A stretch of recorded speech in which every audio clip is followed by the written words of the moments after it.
All right, let's talk about Trevor Lawrence and the Jacksonville Jaguars, who, it's not going great, right? No getting around it. It's not going great for Jacksonville at this point. Lawrence, all of a sudden, isn't playing well, and I wonder how much of it is he has a bunch of injuries at this point. But what went wrong for Lawrence and for the Jaguars offense as a whole? Because it's not all on Lawrence. Well, people will put all of it on Lawrence. I actually think Lawrence has had a pretty good year this year, despite the bad, maybe past couple of weeks. But let's talk about why this offense as a whole isn't getting the results they want. First, the play you see on the screen, it's going to be a cover one play. I mean, this is what Tampa Bay did a lot in this game. A lot of man coverage. They, quite frankly, trusted, even with, one of Tampa Bay's best defensive backs, Carlton Davis, going down with an injury early on in this game. They still trusted their defensive backs to win against Jacksonville's receivers. It's kind of an issue that, I had been talking about since the preseason. I was still concerned about some of their receivers.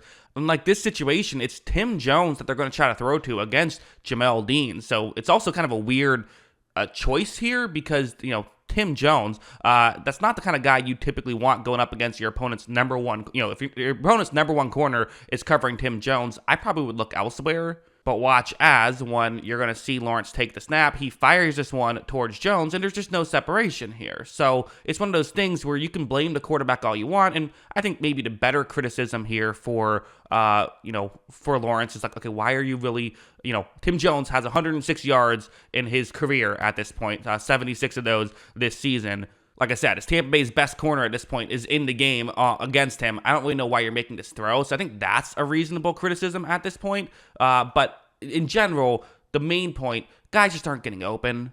Lawrence puts this ball actually kind of in a spot where that was almost catchable. I do wonder, if that's Ridley, does he find a way to make that grab? Because it looked like, Jones almost half-heartedly put his hand out, and it still didn't get that far away. So I don't know. But either way, it's just a bad situation, and kind of you're expecting Lawrence to be Superman on those throws, which it's tough to do. That being said, I'm not going to sit here and say, oh, poor Lawrence, he, is doing everything he can, it's just not enough. No, there were some criticisms for Lawrence as well in this game. There just were. Something like this. Tampa Bay, again, what do? They confuse you. They do different things, go up to the line like they're going to do one thing and do something else. You see how many players are, on the line here.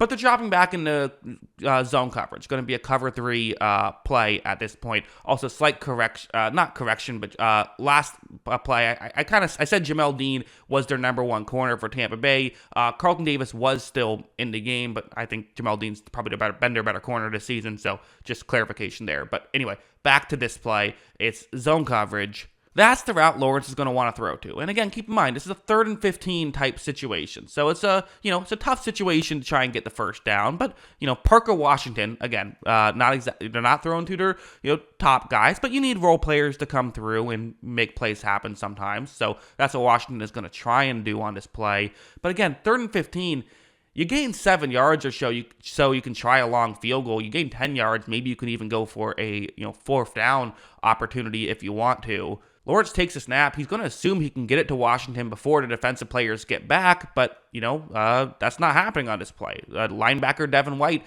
is completely back at this point. It's kind of something you have to pay attention to if you're Lawrence, and really, there's no getting around it. This is just a mistake by Lawrence. He should have read this.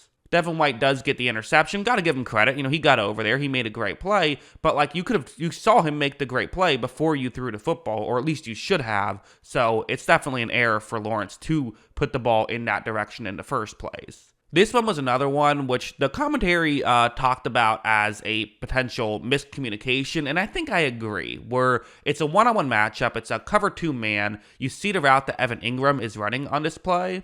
Watch as Lawrence takes the snap. He looks over towards Ingram. He fires towards Ingram, and no getting around it. There's a window to make this throw. It's not wide open by any means, but you have an opportunity right here if you can throw an accurate football. The issue, I think Lawrence thought Ingram was going to run a little bit further down the field. Because of that, the throw goes high and ends up as an interception instead, and that's just tough. I mean, these are the mistakes that, miscommunications between two players who played together last year in week 16, that just can't be happening. So while this isn't necessarily, in some ways, it's not a talent thing, you feel a little better about that, there's still mistakes that have to be fixed. They just are. And also something like this is another criticism I have with Lawrence, who again, I would say has had a good season this year. He's done a very good job at hitting the throws when they're available as a whole in this season. But in this game, he was taking way too many sacks. I mean, this is a cover one blitz, so it's going to be pressure, something you have to be aware of if you're Lawrence. And again, you're playing Todd Bowles, right? Todd Bowles loves the blitz. You know this is coming. Watch as when Lawrence takes the snap, pressure is starting to come. And for him, at this point, 3rd and 2, you got to find a way to get rid of the football. Quite frankly, you're down 20 points. Don't be afraid to take a chance if you have to. If something open down the field, it doesn't really matter, because if you don't want to throw the football, that's fine. You don't have to throw the football. But as you see, he's going to instead just take the sack right there, which is not ideal. You would have at least liked to see him throw the football away. I think. Maybe not. Maybe you would have rather seen him, even just go down, accept the sack, because then you can keep the clock rolling, force Tampa Bay to take a timeout if you want to. But as a whole, I think really what I would like to see is someone getting open, and then Lawrence doesn't have to make these tough decisions. I think that's my main thing, is if someone got open, you're not worried about Lawrence is, this is happening, because Lawrence can just get rid of the football. At the end of the day, no quarterback looks good when guys aren't getting open, and that's part of what happened here.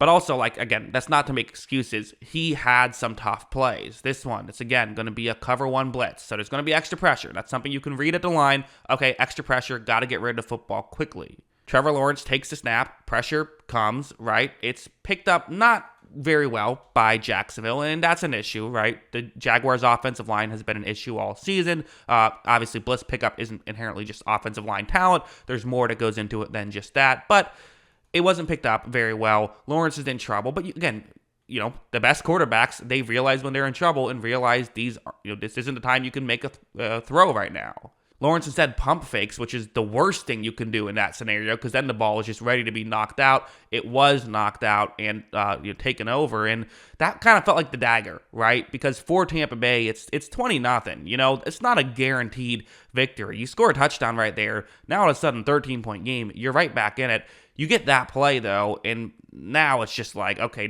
isn't happening, it kind of felt like. So, guys weren't getting open. Lawrence, kind of one of his ways he was able to move the ball down the field a little bit was by scrambling, but because he was scrambling so much, he, on a play where he was diving for a first down, hurt his shoulder, so now he gets more banged up, which just makes it just really frustrating if you're a Jaguars fan. But yeah, I mean, listen, I think Lawrence is a good quarterback. I think Lawrence has had he's had a better year this year than he did last year, in my opinion, even if some box score stats don't show it. You know me, I'm not crazy about what your passer rating is. I care more about how, what's on tape, what are you actually doing. The tape has been pretty good. He's been in a tough situation and made the most of it so far, for most of the season offensively, in my opinion. He hasn't taken the next step to be a Mahomes-type quarterback like maybe some people were hoping, but I do think he's a good quarterback. I feel better about Lawrence this season than I had in previous seasons, even with maybe a couple of down games as of late. I think he's injured. I think that's it. But yeah, those are my thoughts. What are yours? Let me know in the comments below. Always love hearing from you. And of course, as always, thanks for watching.